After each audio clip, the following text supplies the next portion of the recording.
Siguiente programa mixto contiene elementos de lenguaje, salud, sexo y violencia que pueden ser escuchados por niños, niñas y adolescentes sin supervisión de sus madres, padres, representantes o responsables. En este espacio se habla de la propiedad privada, del Estado de Derecho, de la economía de libre mercado. Se habla de principios y funciones de la libertad en todos los ámbitos de la vida nacional. Aquí se habla libertad. RCR presenta Aquí se habla libertad con Rocío Guijarro y Víctor Maldonado. Muy buenos días a todos los que nos ven, nos escuchan, nos sienten, están en contacto con nosotros. Hoy lunes 26 de agosto del año 2019.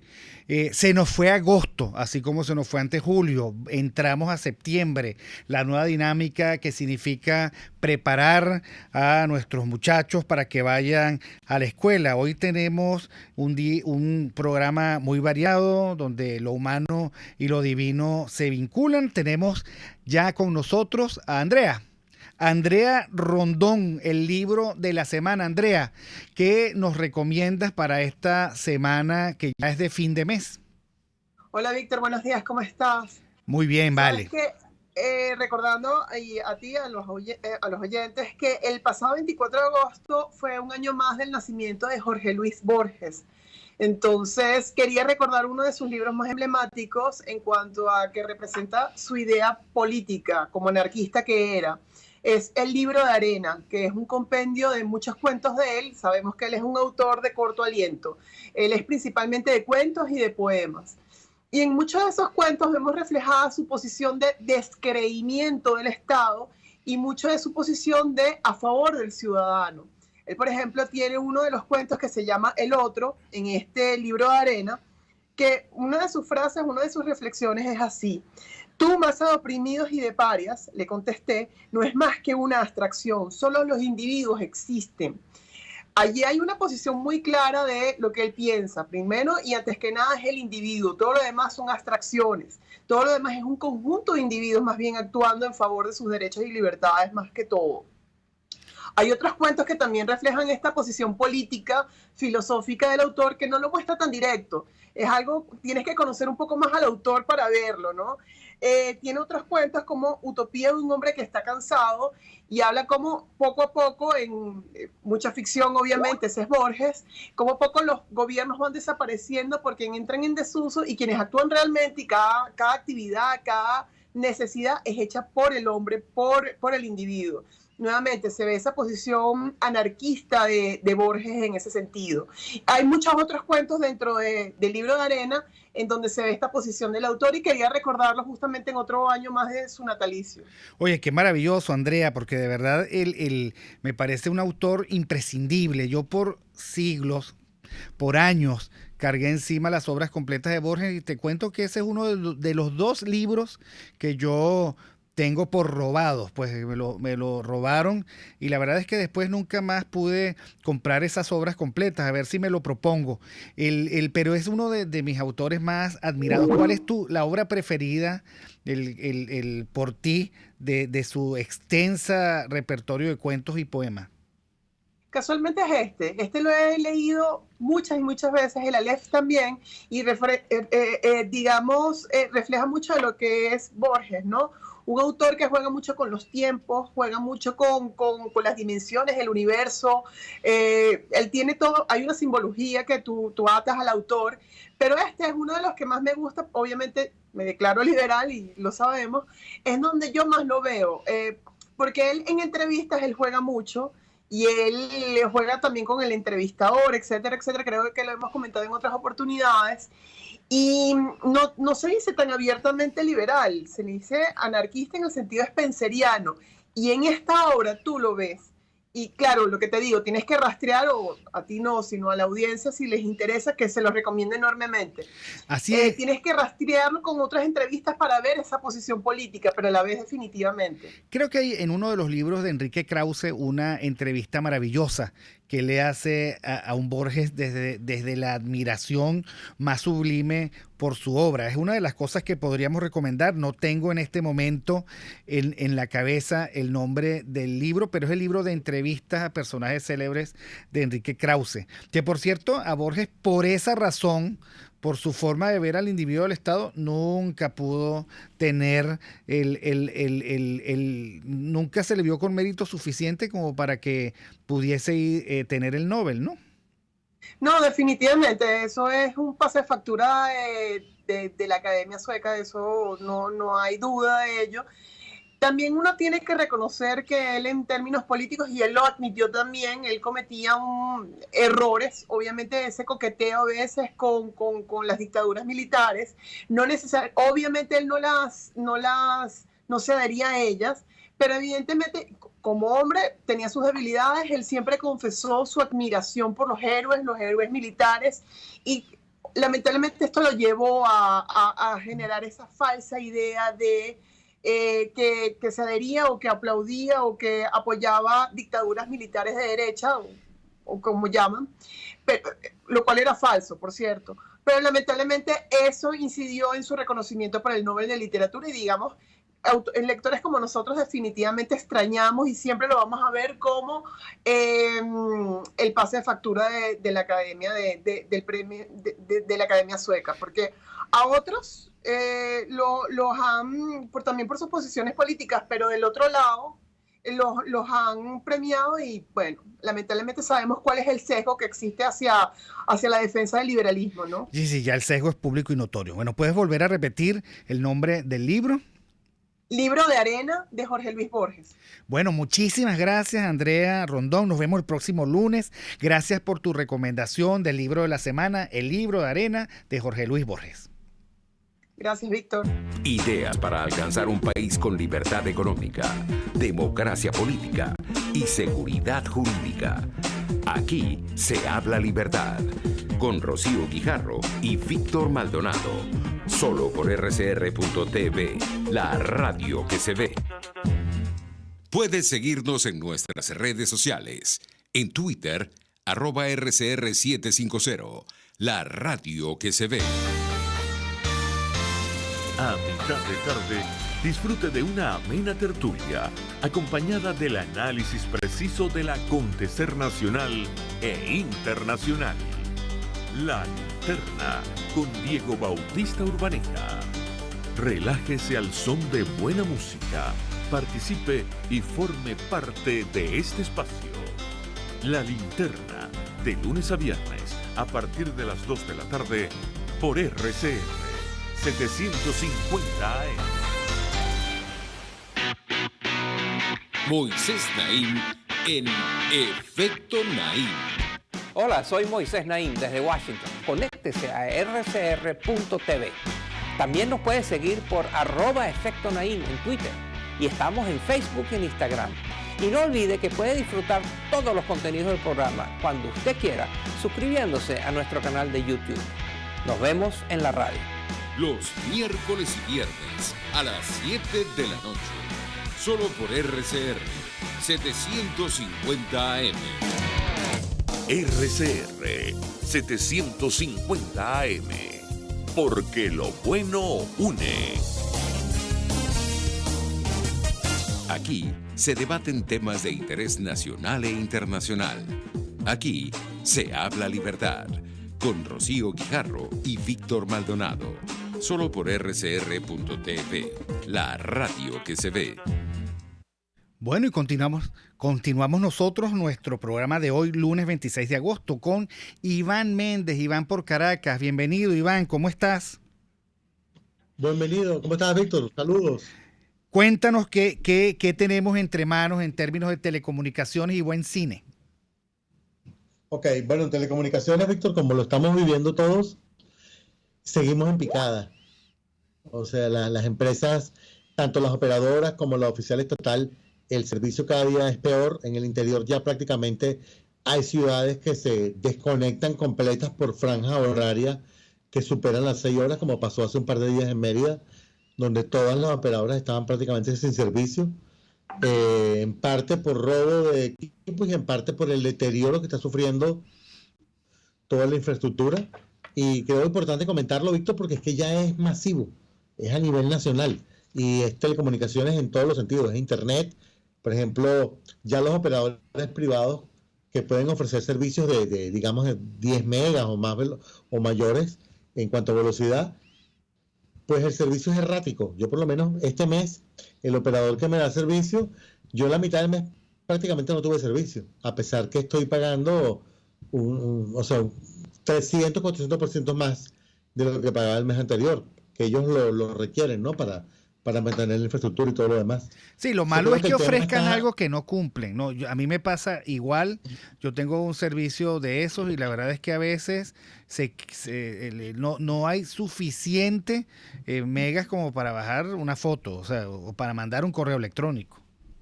Exacto, Víctor, y aún más dramático, o sea, tan dramático como eso, que los usuarios estamos pagando pues 5 veces lo que nos cobraba porque entendemos la situación, pero en realidad prácticamente todos los proveedores de servicios nos quitaron la velocidad de subida. Si tú quieres subir un documento pesado, enviar algo comprimido, no puedes. Yo medí hace poco la velocidad de subida de Inter, de CanTV, de Digitel, que tengo el modem LTE, y era 0,5 en uno, 0 en otro, o sea... Y ahora, ¿qué dicen los operadores? Porque efectivamente no es eso lo que ellos quisieran hacer. Obviamente dicen que el sistema físico está colapsado, que siguen, por supuesto, los vandalismos. ¿Qué otra cosa? Porque el otro día, por ejemplo, yo quise, por alguno de ellos, de esos operadores, bajar el estatuto que rige la presidencia interina del presidente Guaidó, que está en la página de la Asamblea Nacional, y trataba de entrar a la página de la Asamblea Nacional y estaba bloqueada. Tuve que buscarme esos VPN que tú recomendaste alguna vez para poder entrar. Es verdad. Bueno, ellos comentan lo que acabas de indicar, la infraestructura deteriorada, los ataques, pero comentan sobre todo que la regulación tarifaria es lo que lo mantenía prácticamente asfixiado, pues, ¿no? Porque no podían reponer equipos, sobre todo reponer equipos en funcionamiento, partes tecnológicas, porque esta empresa demanda demasiado recambio de tarjetas, de revisión de las redes.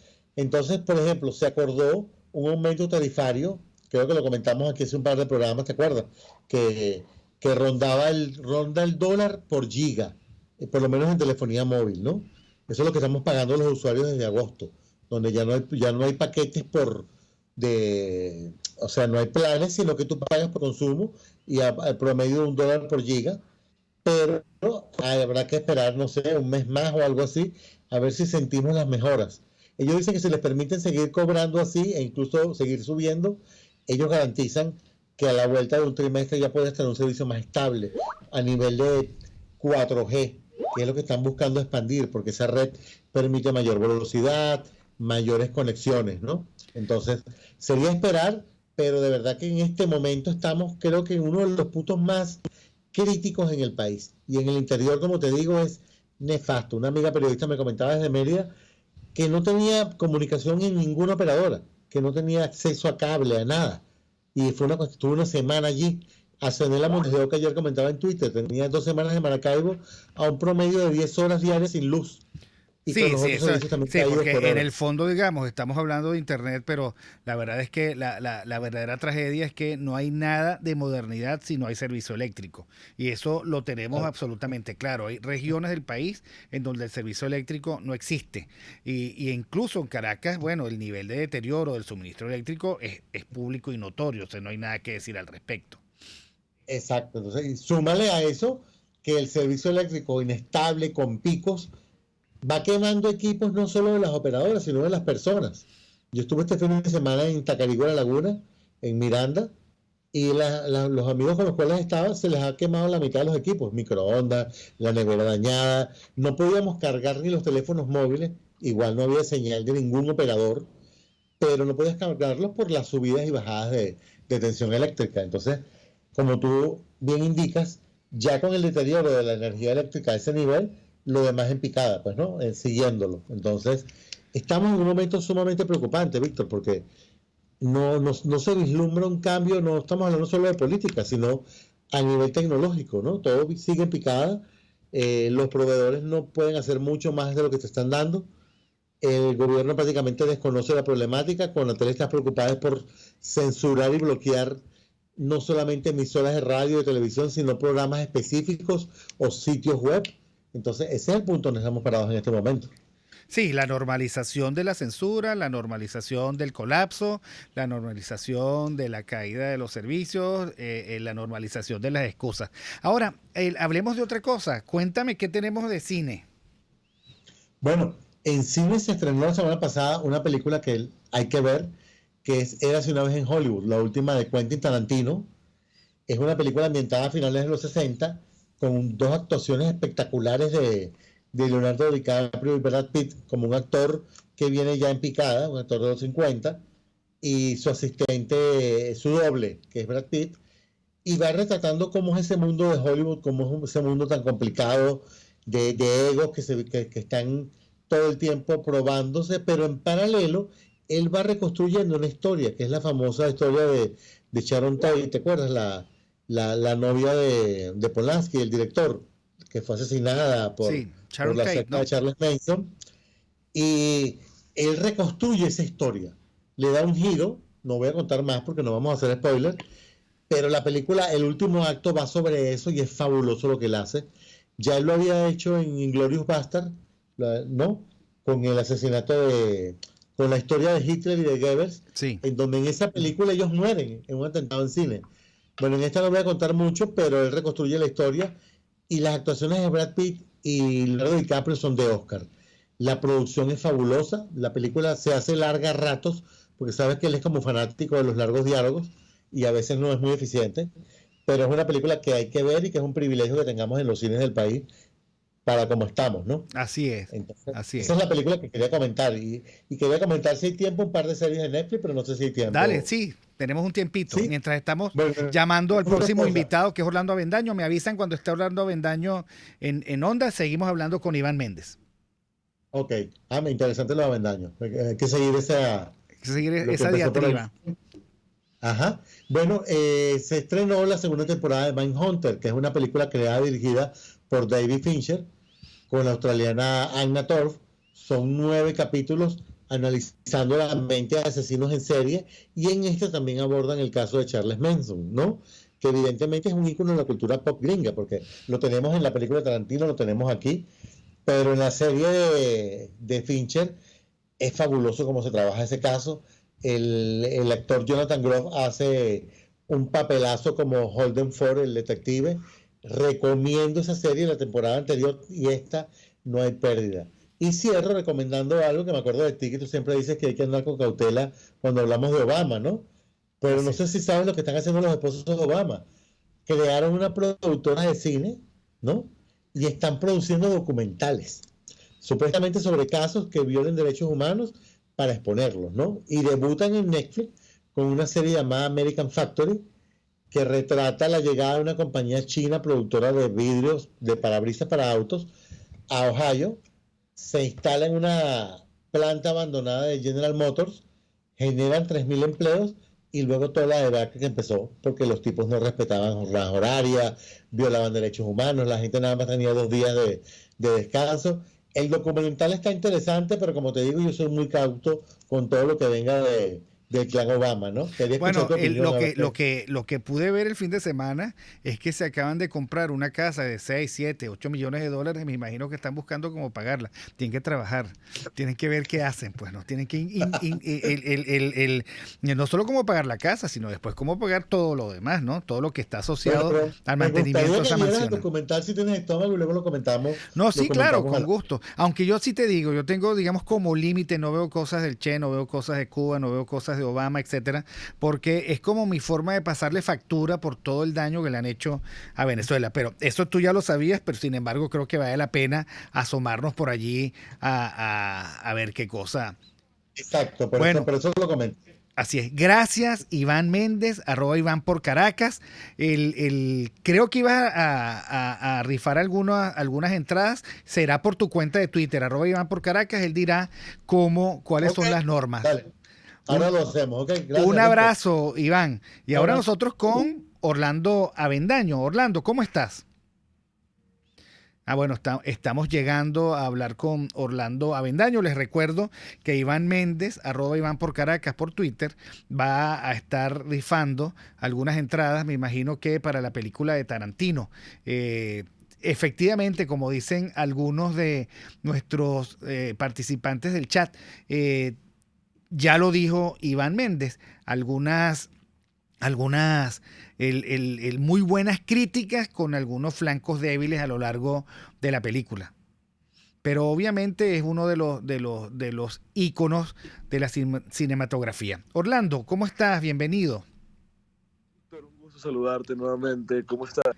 Muy bien. Bueno, nosotros haciéndole un seguimiento muy cercano a tu último artículo. Es un artículo que ha generado muchísima conmoción y que ha planteado un debate muy rico en las redes sociales sobre qué hacer en el caso de que haya una porción de nuestra política y de nuestros políticos que deben asumir y que deben rendir cuentas por aquellas cosas que están haciendo.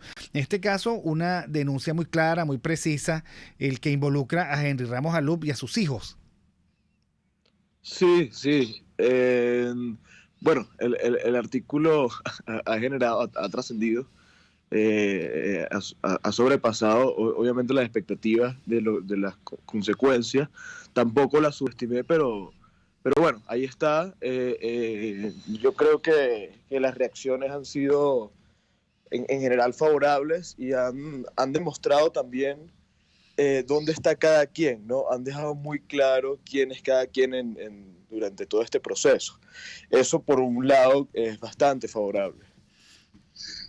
Sí, por el otro lado, digamos que yo incluso me dio como espacio para reflexionar, Orlando, porque en mucho también vivimos los coletazos de una sociedad que automáticamente hace endosos automáticos, que es una sociedad de cómplices, que trata de matar siempre al mensajero, que está buscando qué raro hay en Pan Am Post, que siempre está haciendo denuncias. O sea, ellos preferirían portales asiduos, periodistas silenciosos, que aplauden y se babean por todo lo que hace o dice hacer la política sin importar los resultados.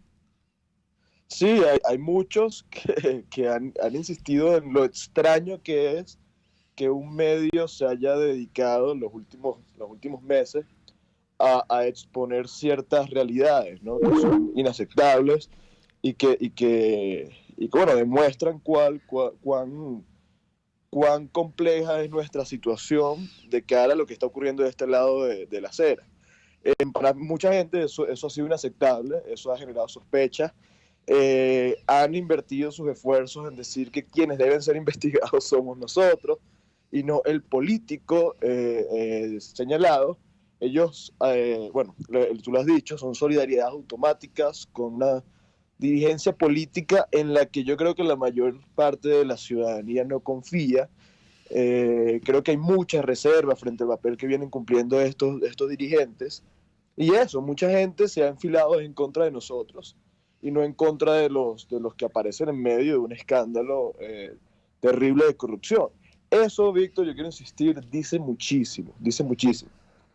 Yo creo que son pocos los que han asumido esa postura. Creo que en este caso, al menos en este en particular, el político que aparece involucrado en todo esto, que es Henry Ramos Alup, ha quedado prácticamente solo. No ha habido nadie de peso que lo ha apoyado, más allá de algunas expresiones de solidaridades automáticas, lo que nuevamente, quiero insistir, demuestra dónde está cada quien. Unos no se pusieron del lado de, digamos, el buen ejercicio del periodismo, es decir, algunos ni siquiera manifestaron sus diferencias con el artículo de cómo se hizo, sino que automáticamente asumieron la postura de respaldar a Henry Ramos Alup y decir que lo que nosotros era una campaña para atacarlo, además falsa, ¿no? Por ejemplo, un periodista de mucho renombre, a quien yo respetaba muchísimo, quien dirige Armando Info, dijo públicamente que yo había sido un embustero, sugiriéndome ver una película sobre unos periodistas que mienten. Entonces, oye, esa postura viniendo de otro periodista me pareció insólita completamente, porque es lo que yo digo, Víctor. Si cualquier otro medio hubiera develado un asunto similar, así sea sobre alguno de los partidos con los que quizás nosotros pudiéramos tener cierta simpatía, o gente con la que nosotros pudiéramos tener cierta simpatía, yo fuera uno de los primeros en celebrar ese ejercicio del periodismo libre. Porque aquí se trata precisamente de demostrar lo que realmente ocurre detrás, la verdad, y cómo eso está perjudicando el proceso del rescate de nuestra libertad.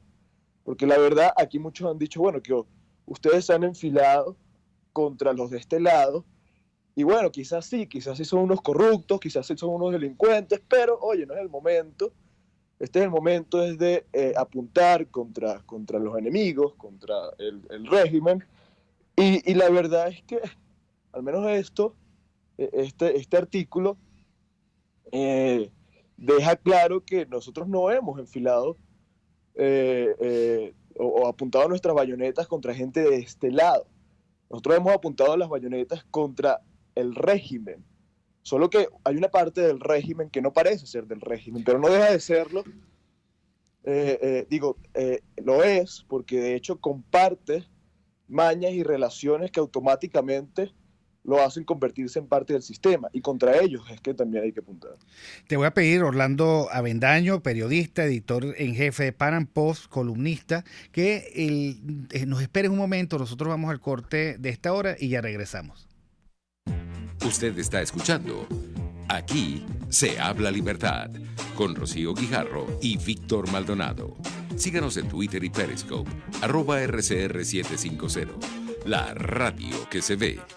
Sintonícenos a través de Periscope, @RCR750, la radio que se ve. A continuación, titulares. El director de la encuestadora Derfos, Félix Seija, afirmó que el último trabajo de campo realizado revela que la popularidad de Nicolás Maduro continúa cayendo en el país, y en este momento solo lo respaldan entre el 13 y 14% de los venezolanos. Ya había números, por supuesto, que venían deteriorándose en cuanto a la imagen del gobierno. Este año han recrudecido. Nicolás Maduro, en cuanto a la evaluación de su gobierno, puede alcanzar un nuevo mínimo. Ese mínimo es alrededor de un 14-13% de aprobación de su gestión.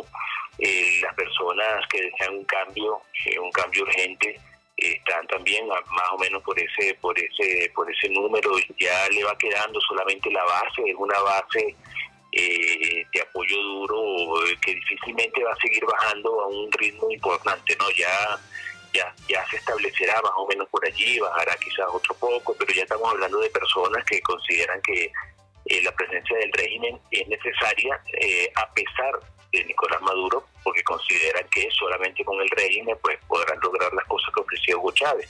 Consideran que Maduro es un accidente para esto, pero si él no está, se pudiese perder toda la revolución. Hospital San Juan de Dios pide urgentemente agua para poder operar. Lluvias se esperan en las próximas horas, principalmente en la zona central y occidental del país. En internacionales, detienen en Brasil a 6 chilenos que se hacían pasar por venezolanos para robar casas en esa nación. La ONU pide movilización mundial con mayor fuerza por la Amazonía.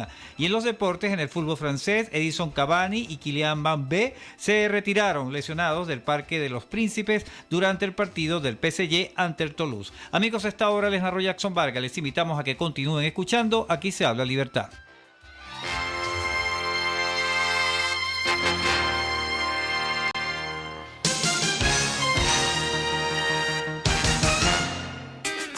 En la crisis se encuentran las oportunidades. Aquí en Sin Estrés se las mostramos con invitados especiales que nos regalan sus experiencias por una Venezuela mejor. Cada tarde, de lunes a viernes a las 3, desde el emprendimiento, la educación, la salud y el entretenimiento.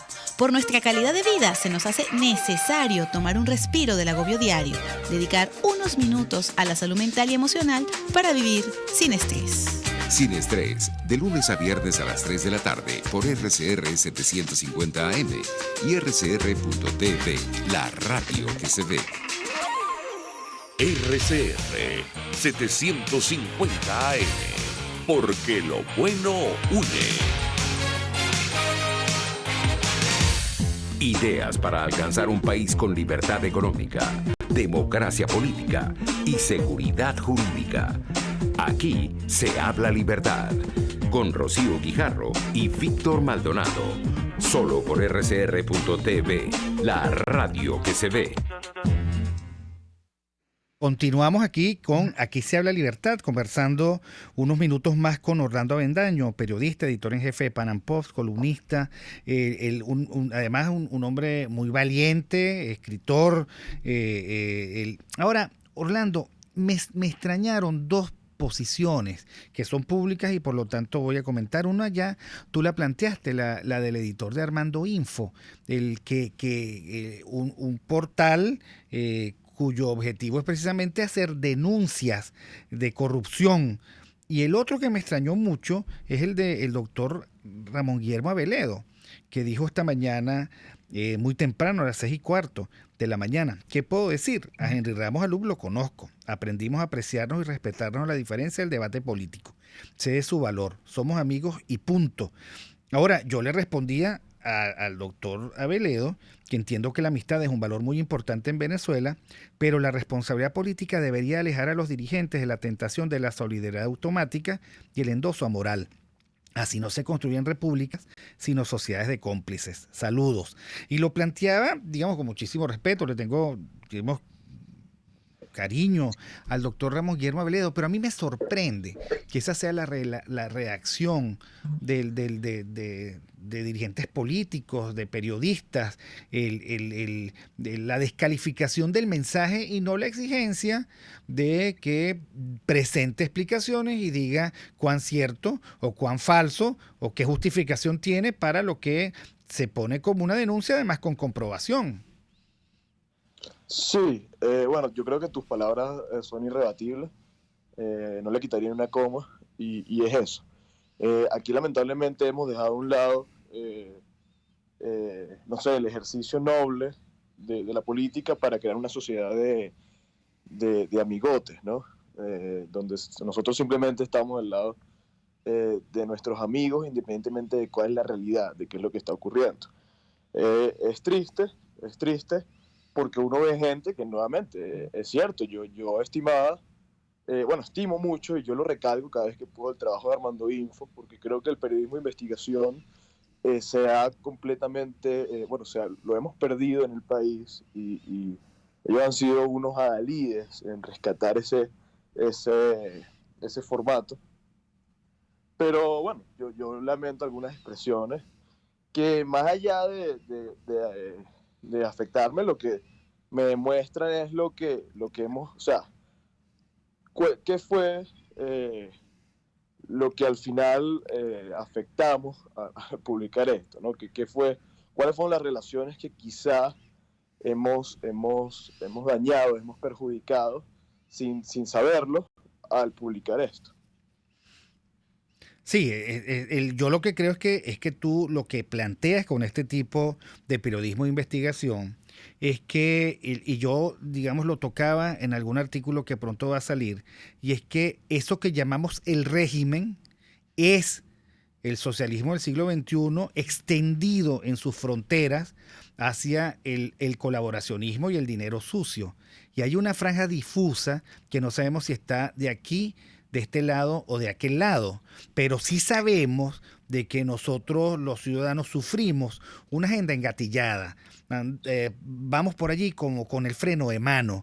No entendemos cómo es que de repente todo iba supuestamente muy bien y encallamos en los diálogos de Barbados. No sabemos por qué la agenda de la Asamblea Nacional es tan imprecisa, tan desconectada, tan cínica, cuando uno ve las sesiones, y entonces, y esta vez vamos a discutir, qué sé yo, la celebración del santo de tal, y uno dice, bueno, pero es que el estatuto dice que ustedes tienen que designar poderes públicos, resolver el tema del CNE, y nada, y uno dice, bueno, algo tiene que estar detrás que frena esto, y de repente uno se encuentra con que lo que frena esto es precisamente esta trama de intereses que definen la agenda de la política, porque el dinero sucio tiene agenda. Completamente. Uno, bueno, mientras uno más sabe, más reserva guarda con digamos, la dinámica de la dirigencia tradicional opositora. Nosotros tenemos 20 años en esto y no han sido de gratis, ¿no? Y no han sido 20 años pese a que lo hemos hecho todo. La verdad es que han sido 20 años porque se han cometido una serie de errores y porque nos hemos venido enterando, hay intereses de este lado que coinciden con los intereses de quienes son nuestros enemigos y bueno, buscarán la manera evidentemente de prolongar esto. Yo creo que hoy todo apunta a que muchos aspiran a solucionar de repente la gran crisis, el gran problema político, sin alterar la estabilidad de sus intereses. Todos quieren resguardar sus espacios y hoy, bueno, nos hemos dado cuenta de que los espacios son grandes, los intereses entrelazados son importantes. Eso explica muchísimo, eso explica muchas conductas, uno va comprendiendo. Y en Twitter ahí me da risa porque me sacaron varios tweets del 2016 en el que yo en enero del 2016 manifestaba mi apoyo tajante al que en ese momento estaba asumiendo como presidente de la Asamblea Nacional, Henry Ramos Alup. Yo creo que gran parte de la población se vio cautivada en ese momento. Y bueno, luego eso cambió de mi parte por expresiones públicas. No fue porque me enteré de nada, sino por simples expresiones públicas, ¿no? Nosotros vimos cómo primero la presidencia de Ramos Alup se diluyó completamente, la presidencia en la Asamblea, y luego vimos cómo en el 2017, bueno, el papel que jugó Ramos Alup durante las manifestaciones, luego su decisión cuando el mismo día en el que Smartmatic denunciaba que se habían alterado los números de la constituyente, de la imposición de la constituyente, como ese mismo día era Ramos Alup quien anunciaba la participación en las elecciones municipales o regionales, creo que eran. Luego vimos cómo los gobernadores que triunfaron fueron adecos, y luego vimos cómo esos mismos gobernadores que triunfaron se sometieron a la Asamblea Nacional Constituyente. Y hoy vemos cómo esos gobernadores que triunfaron, que manejan cajas, que manejan fondos, se sienten sumamente cómodos con su relación con el régimen. Entonces uno dice, bueno, todo esto está ocurriendo, pero ¿por qué? O sea, porque estas posturas que son públicas, que dañan completamente la causa, ¿por qué se están dando? Y bueno, uno se empieza a dar cuenta cuando conoce lo que hay detrás, ¿por qué? Porque ellos insisten en mantener esas posturas. Así es, Orlando. Mira, Orlando, en el chat, digamos que hay muchísimo respaldo, el chat nuestro de RCR 750 por YouTube, muchísimo respaldo hacia tu posición. Y bueno, lo que te deseo es que sigas adelante. Creo que tu generación y tú, en todo caso, no tiene por qué el ser diferente a eso que tú eres. Buscando la verdad, buscando la integridad y buscando salidas a esta circunstancia política que nos tiene a todos tan preocupados. Muchas gracias, Orlando Avendaño, periodista, editor jefe de Pan Am Post, columnista, autor de libros y un hombre muy, pero muy valiente. Mi respaldo y mi abrazo, Orlando. Gracias, muchísimas. Es un honor, sobre todo que venga de RCR y lo que yo he comentado. Vamos a seguir, Víctor. Vamos a seguir independientemente de las reacciones. Yo no tengo nada que ocultar, han dicho que nos van a investigar, ojalá. Eso nos encantaría ser sometidos a un escrutinio de esa manera. Seríamos quizá uno de los pocos medios que se tuviera el privilegio de ser completamente transparente en ese sentido. No nos preocupa absolutamente nada. Nos investigarán y nosotros seguiremos, sin duda alguna. Así es, no tengo la menor duda. Gracias, Orlando Avendaño, por la ruta de la transparencia y el coraje. Eso te manda a decir María Matzey. Bueno, y nosotros vamos con nuestro próximo invitado, Antonio Sánchez García. Bienvenido, Antonio, ¿cómo estás? Encantado de estar contigo, Víctor, y a tu orden. Además, muy orgulloso de ser otro entrevistado tuyo después de esa estupenda entrevista a ese periodista, quien no conozco, pero creo que a quien debemos agradecerle la lucidez, el coraje y la decisión de comenzar a desarmar realmente las claves de esta situación trágica en que nos encontramos. Acabo de escribir un artículo que se llama La Caja de Pandora. Te voy a leer un poquitito del llamado de atención. Dice: las ignominias, traiciones, venganzas y crímenes urdidos para hundir a Carlos Andrés Pérez, sin siquiera saber o aún sabiendo que con ello abrían la verdadera caja de Pandora de los males que arrastramos desde la fundación de la República, aún esperan por su dilucidación. La rebelión de los náufragos de Mirta Rivero es hasta hoy el más serio y documentado esfuerzo por dar con sus claves y pormenores. Pero las revelaciones de Miguel Rodríguez, el brillante ministro de Economía de Carlos Andrés Pérez, descorrieron las cortinas de quienes empuñaron el arma fratricida. Está por escribirse la verdadera historia de nuestro parricidio. Y yo creo que Orlando Avendaño sería una excelente pluma como para que lleve a efecto ese pedido que yo creo que es urgente, porque las situaciones de crisis tan profunda como estas solo se resuelven cuando se conocen sus intríngulis, cuando se sabe quién y quiénes las forjaron o contribuyeron a forjarlas.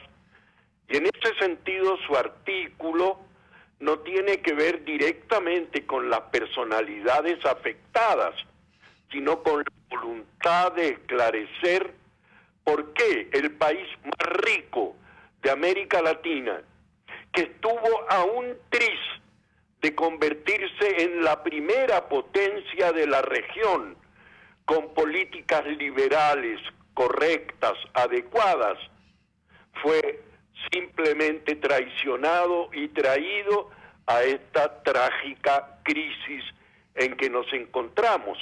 Porque Miguelito Rodríguez, de quien soy muy amigo, insiste en decirme: mira, Antonio, si se hubiera logrado mantener a Carlos Andrés Pérez y hubiéramos implementado nuestro proyecto de recuperación económica, hoy tendríamos más dineros en nuestra reserva producto del petróleo que Noruega, y seríamos uno de los países más ricos del mundo. Ahora, hay que saber por qué razón, si eso es así, personalidades como las mencionadas en la nota por Miguel Rodríguez y por Rolando Avendaño lo impidieron. Es un capítulo muy grave de este parricidio, como yo lo llamo, porque ha sido verdaderamente un puñal traicionero que nos ha afectado en la médula de nuestros huesos y que todavía impera, porque el problema para mí no es el del pasado en el que se incubó esta tragedia. El problema es en quienes hoy persisten en seguir por la ruta del socialismo, por la ruta del neochavismo, por la ruta de esta sexta república bicéfala, que en el fondo fue inventada por los mismos personajes que tumbaron a Carlos Andrés Pérez. Yo te voy a pedir, Antonio, que me esperes un minuto. Nosotros vamos al corte de este momento y ya regresamos contigo para las conclusiones. Aquí se debaten temas de interés nacional e internacional. Aquí se habla libertad, con Rocío Guijarro y Víctor Maldonado. Solo por rcr.tv, la radio que se ve. Puedes seguirnos en nuestras redes sociales. En Twitter, @RCR750, la radio que se ve. Pluralidad contigo. Respeto contigo. Responsabilidad contigo. Libertad contigo. Estamos contigo y punto. De lunes a viernes a la 1 de la tarde. Contigo, solo por RCR 750 AM. Porque lo bueno une. En la crisis se encuentran las oportunidades. Aquí en Sin Estrés se las mostramos con invitados especiales que nos regalan sus experiencias por una Venezuela mejor. Cada tarde, de lunes a viernes a las 3, desde el emprendimiento, la educación, la salud y el entretenimiento. Por nuestra calidad de vida se nos hace necesario tomar un respiro del agobio diario, dedicar unos minutos a la salud mental y emocional para vivir sin estrés. Sin Estrés, de lunes a viernes a las 3 de la tarde por RCR 750 AM y rcr.tv, la radio que se ve. RCR 750 AM. Porque lo bueno une. Ideas para alcanzar un país con libertad económica, democracia política y seguridad jurídica. Aquí se habla libertad. Con Rocío Guijarro y Víctor Maldonado. Solo por rcr.tv, la radio que se ve. Bueno, nosotros continuamos con Antonio Sánchez García, el analista político, escritor impenitente, el asiduo a las redes sociales. Antonio, tenemos 4 minuticos más. El país yo siento que no tiene demasiado tiempo. Yo soy de los que cree que el presidente Guaidó debería elevar el sentido de urgencia de su gestión. ¿Cómo resolvemos este momento político del país que tú has diagnosticado también? Bueno, mira, yo creo que ese concepto de urgencia, por cierto, tú que además estuviste en el seminario, yo prefiero llamarlo el tiempo que resta, que es como lo llamaba Pablo de Tarso, San Pablo.